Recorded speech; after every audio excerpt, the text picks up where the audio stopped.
في برنامج توب جينيس للمبدعين في مصر والوطن العربي الموسم الخامس. فكرة البرنامج هو تسويق كل المهن، تسويق كل منتج، محل، أي حاجة عايز تسوقها عن طريقنا البرنامج وعن طريق السوشيال ميديا، لأن طبعا السوشيال ميديا دلوقتي بقت رقم واحد. الصفح الكبيرة هنسوق لكم ميديا وتلفزيون، هنحطكم في أول طريق التسويق وأول طريق إزاي تعرف تشتغل وإزاي تعرف تبيع عن طريق البرنامج هنا. وأرقام التليفونات، رقمين التليفونين اللي محطوطين قدام حضراتكم دلوقتي هم دول بس المسؤولين اللي حضراتكم هتكلمونا عليه علشان نعرفكم إزاي تنورونا في البرنامج وإزاي نسوق شغلكم عن طريق هنا القناة وعن طريق السوشيال ميديا. تابعونا إن شاء الله في كل خميس الساعة 6 مساء.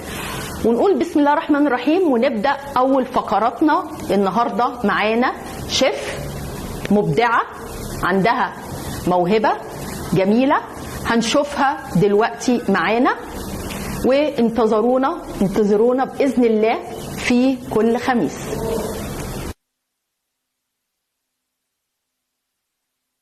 والنهارده معانا فقره في توب جينيس، مبدعه من مبدعات الحلويات بعتت لنا على صفحه الفيسبوك صور شغلها، وكانت مش عارفه تسوق ازاي للشغل بتاعها، عايزه شغلها يظهر للنور عن طريق البرنامج هنا.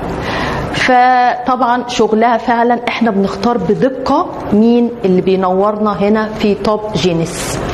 معانا المبدعة شيف إيمان بغدادي. أهلا بيكي، منورة حبيبتي. شيف إيمان، الصور اللي انت بعتها لنا على الفيسبوك فظيعة، والفيديوهات اللي انت عاملاها بإيدك شفناها، فعلا واحدة مبدعة. انت فين من زمان؟ ربنا يخليكي. فينك من زمان؟ يعني واحدة عندها خبرة، مش واحدة لسه بادية. ليه ما ظهرتيش كده من زمان ومتعتينا كده بالأكل الرهيب بتاعك ده؟ ربنا يخليكي.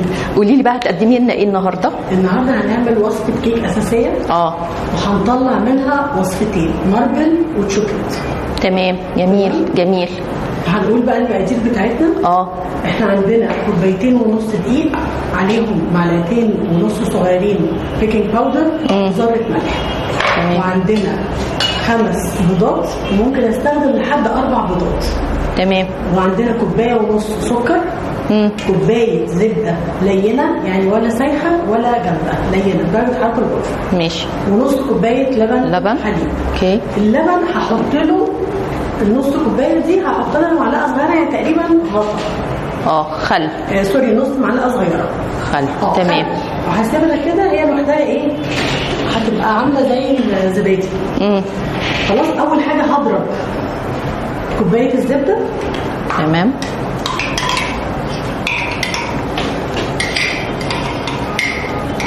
زبده يا جماعه لينه، درجه حراره الغرفه. قبل ما اشتغل بساعتين راحه بسيبها على رخامه المطبخ، هي لوحدها هتسيح. تمام. يبقى كوبايه زبده عليها كوبايه ونص سكر. وهضرب ده كويس قوي لحد ما الخليط يبقى ايه، فاتح وهش. تمام. على سرعه الاول هاديه.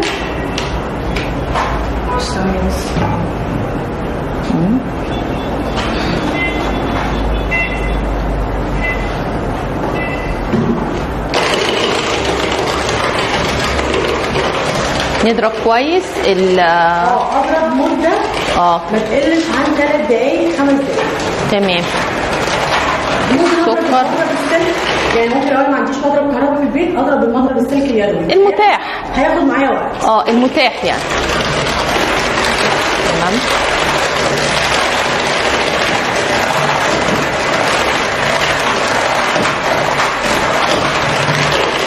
وانا بضرب بقى لازم الم الجوانب دي علشان الزبده والسكر المضرب مش هيعرف يجيب الكلام ده. تمام.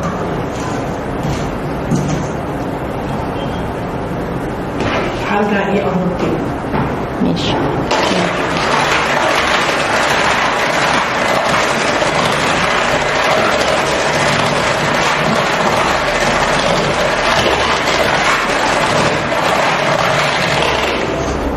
المفروض اضرب بقى لحد ما القوام ده يبقى فاتح، يعني لونه اصلا كل ما حضر. بتحطي السكر تدريجي؟ لا سوري، بس كان في حبه انا لازم اضرب لحد ما القوام يبقى فاتح، هو ده اللي هيدي الهشاشه. مرحله الضرب هنا، لان بعد دي مش هنضرب. تمام. دي مرحله الضرب ان انا احط الزبده والسكر واضرب مده ما تقلش عن 3 ل 5 دقائق. ماشي.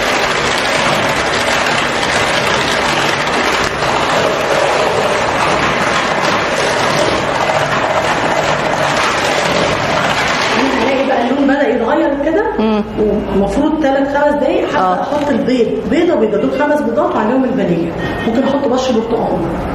تمام. هحط بقى واحده واضرب.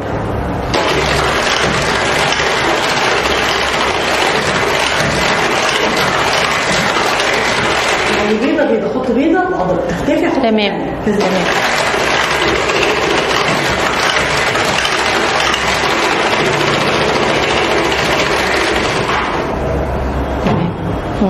ممكن استخدم لحد 4 بيضات، يبقى كوبايه زبده، كوبايه ونص سكر، 4 أو 5 بيضات، 2.5 كوبايه دقيق، ونص معلقه و2.5 معلقه صغيره بيكنج باودر، ذره ملح، ونص كوبايه لبن.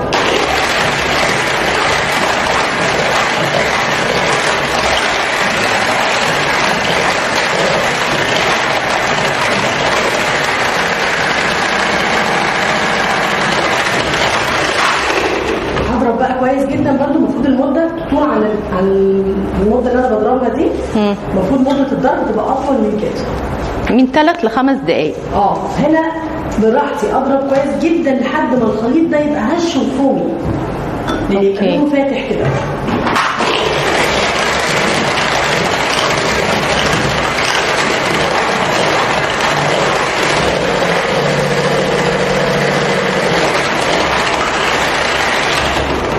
بقى دلوقتي الدقيق اللي هما كوبايتين ونص، عليهم 2.5 وقلنا معلقه صغيره بيكنج باودر وذره ملح.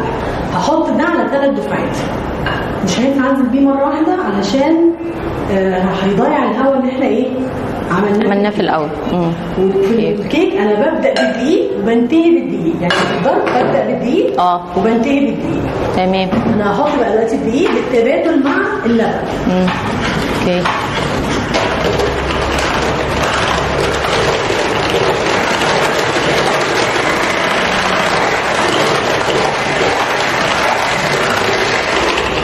ده كده هي نص كوبايه اللبن عليها مع نص معلقه صغيره بيكنج، نص معلقه صغيره خل. ده كده دي الحاجه اسمها باتر ميلك. بقى عامل زي الزبادي. ممكن احط نص عصير ليمون لو ما عنديش الخل. الخل يعتبر محسن للكيك، يعني هو محسن وفي نفس الوقت بيخلي الكيك فاتح. تمام. احط بقى نص كوبايه اللبن.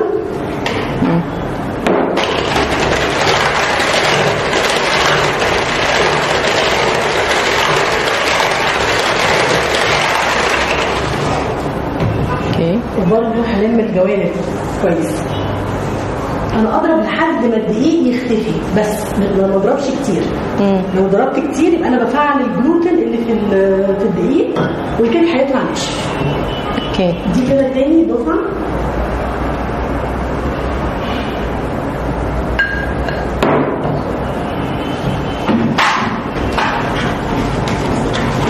بس كده لحد بس ما الدقيق يختفي.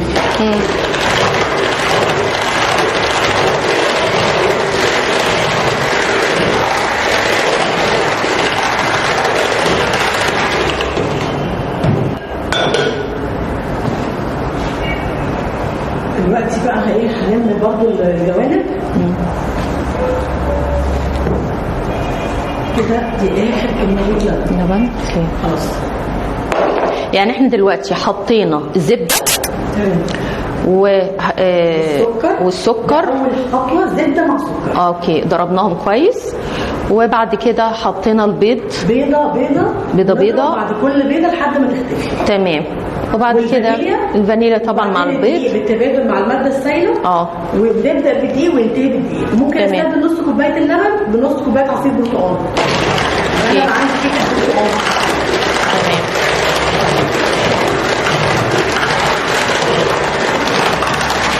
نحط بقى اخر دفعه خلاص.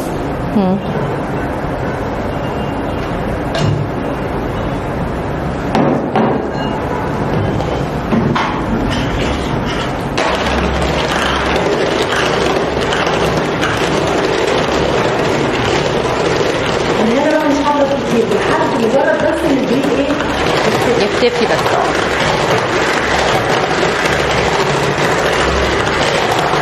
بضرب في اتجاه واحد.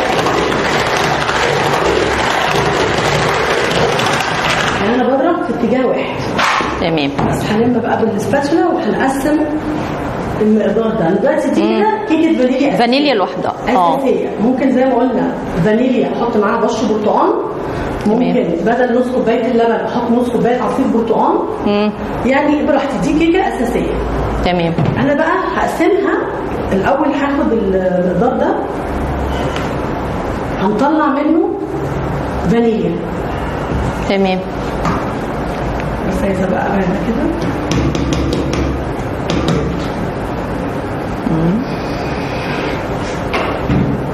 احنا هنطلع المقدار ده 3 انواع. بس انا هنا مضاعفه المقدار. انا هنا مضاعفه المقدار. ده القالب انا دهنته زبده. الزيت ده سمنه وبطل فيه. انا هاخد بقى جزء من المقدار ده يبقى ده كده ايه؟ فانيليا.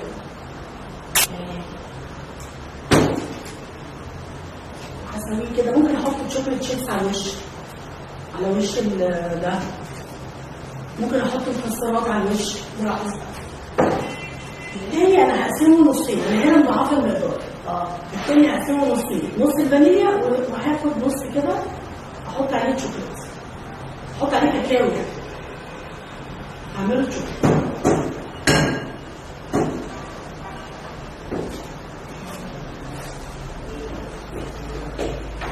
احط مثلا بقى ايه معلقتين كبار حسب اللون اللي انا عايزاه.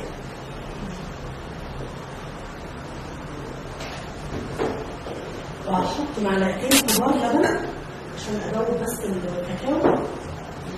انا عشان عارفه ان المقدار بحط كده لكن هي يعني معلقتين كبار لبن كاكاو خام صح؟ معلقتين كبار كاكاو خام ومعلقتين كبار لبن حليب.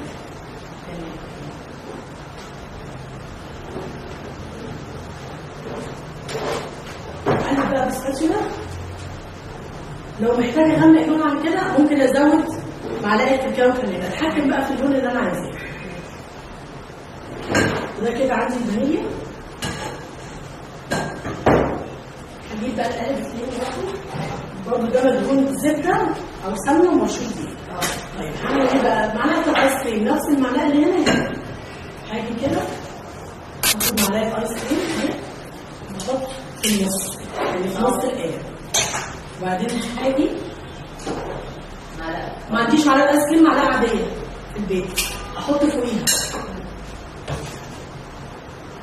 وبعدين الابيض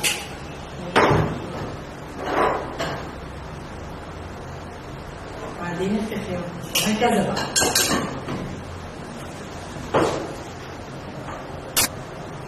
في النص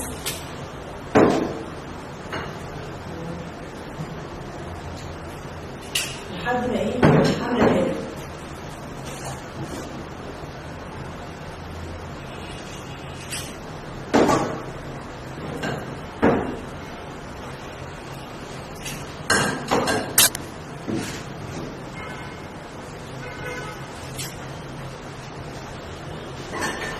بصوا يعني المنظر فوق بعض. خلاص بقى عشان ايه دلوقتي هنحط بس على طول الابيض.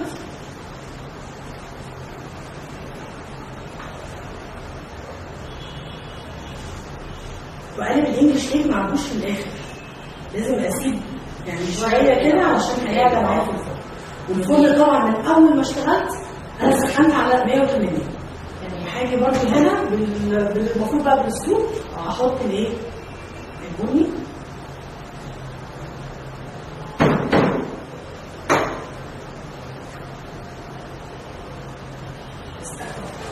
انا بقى هنا معايا خليط الشوكليت، هحطه في صينيه صغيره، اي صينيه صغيره يطلع لي ده. لو عندي شوكولاته قابله للدهن اي نوع احطها بس في كيس حلواني وممكن اعملها خطوط. انا كده طلعت 3 انواع من ايه؟ من جرار واحد. جميل.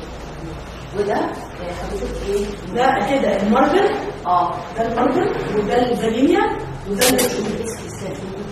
ده بس احنا يعني انا نسيت، احنا المفروض بنحط مثلا اي شوكولاته دهن، اي شوكولاته دهن موجود انواع كتير قوي في السوق المصري، هحطها في كيس حلواني وهعمل كده خطوط كده عشوائيه.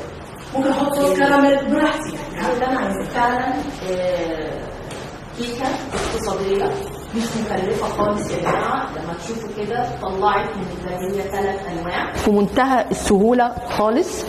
بشكرك جدا جدا، وان شاء الله مش هتبقى اخر حلقه معانا باذن الله، واستنونا في حلقه جديده من توب جينيس. شكرا.